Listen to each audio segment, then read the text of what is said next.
küçük bir sürprizim var. Bu geceyi burada birlikte geçirmemizi istiyorum. Bence bu harika bir fikir. Seni çok özledim. Ben de seni özledim.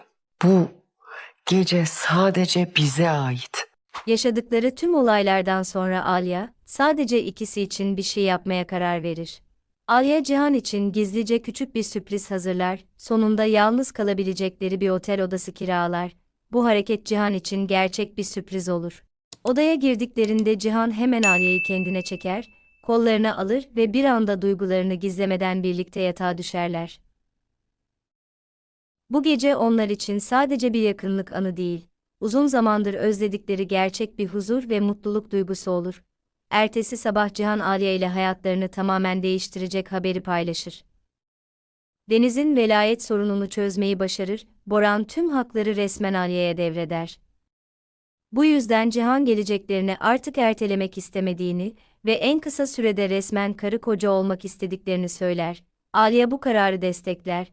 Ancak Cihan'dan töreni gizli tutmasını ve sadece özel bir an olarak kalmasını ister.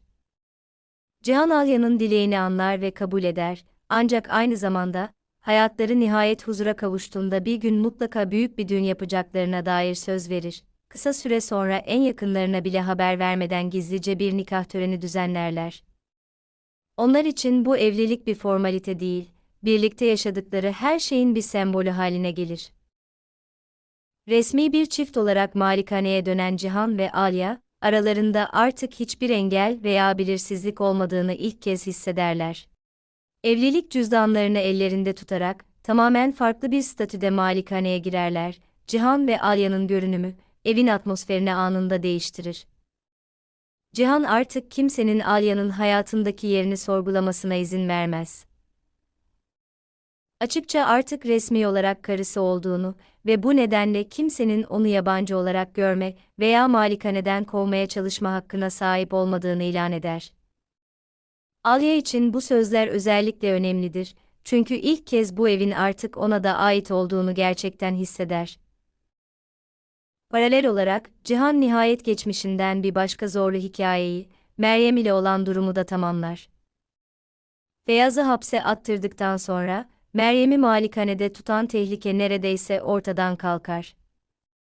Cihan hayatının bu sayfasını dürüstçe kapatmanın zamanının geldiğini anlar. Ona olabildiğince sakin ve nazik bir şekilde konuşur, onu daha fazla acılandırmamaya çalışır. Ancak aynı zamanda hayatının artık nihayet Alya ile bağlantılı olduğunu açıkça belirtir. Sonuç olarak tüm bu olaylar Cihan ve Alya için yeni bir yaşam evresinin başlangıcı olur. Korku, kayıp ve sürekli mücadeleden sonra, sonunda koşullar veya tehlike nedeniyle değil, kendi seçimleri ve gerçek aşkları sayesinde birlikte olma şansına kavuşurlar.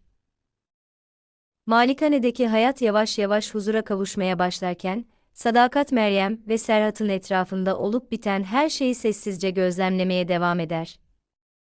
Uzun zamandır bu hikayede herkesin göstermeye çalıştığından çok daha fazlasının gizli olduğunu hissediyordu. Bu yüzden gerçeği kendisi öğrenmeye karar verdi ve Cihan'ın gerçekten Serhat'ın babası olup olmadığını nihayet öğrenmek için gizlice bir DNA testi yaptırdı. Analiz sonuçları eline geçtiğinde, tüm şüpheleri tamamen çürüttü.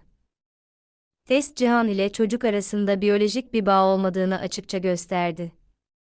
Ancak Sadakat bu gerçeği aileye açıklamakta acele etmedi. Şimdilik sessiz kalmaya, olayların gelişimini dikkatle izlemeye ve bu yalanı kimin ve neden desteklemeye devam ettiğini anlamaya karar verdi. Bu sırada Meryem Cihan'ı nihayet kaybettiğinin giderek daha çok farkına vardı. Alya ile evlendikten sonra, duygularını artık gizlemiyor ve hayatının artık tamamen karısı ve Deniz ile bağlantılı olduğunu açıkça gösteriyordu. Meryem için bu giderek daha acı verici hale geliyordu. Tüm zorluklardan sonra ailelerinin ne kadar güçlü hale geldiğini gördü ve artık geçmişe dönme şansının olmadığını anladı. Yavaş yavaş Meryem malikaneyi terk etmeyi ve her şeyi geride bırakmayı düşünmeye başladı. Artık çoktan kararını vermiş biriyle birlikte kalmak istemiyordu. Ancak kız kardeşi bu kadar kolay pes etmeye hazır değildi. Cihan ve Alya'nın evliliğini yıkmanın ve hayatlarına tekrar müdahale etmenin bir yolu olduğuna inanıyordu. Bu yüzden umutsuz bir adım atmaya karar verdi. Herkesin önünde Serhat'ın Cihan'ın oğlu olduğunu ilan etti.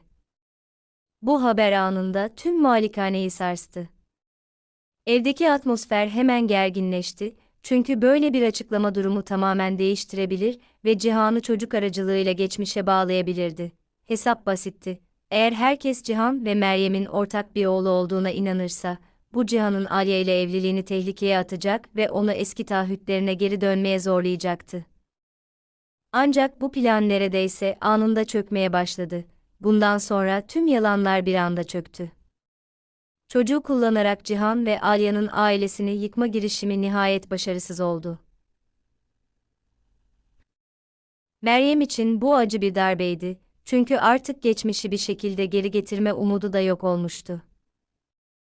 Cihan için ise bu durum en büyük hayal kırıklığıydı. Artık Meryem'e eskisi gibi bakamıyordu. Yaşananlar, aralarındaki güvenin kalıntılarını tamamen yok etmişti.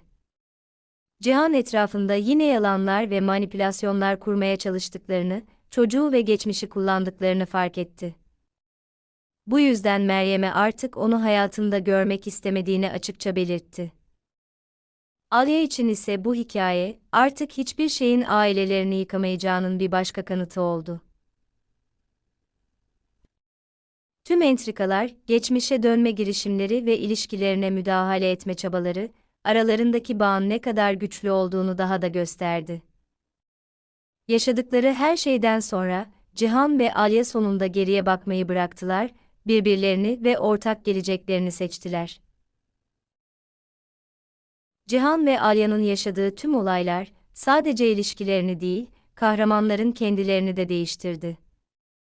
Sürekli tehlike, kayıp korkusu ve bitmek bilmeyen çatışmalardan sonra, artık yeni sorunları bekleyerek yaşamak veya kendi mutluluklarını ertelemek istemediklerini fark ettiler.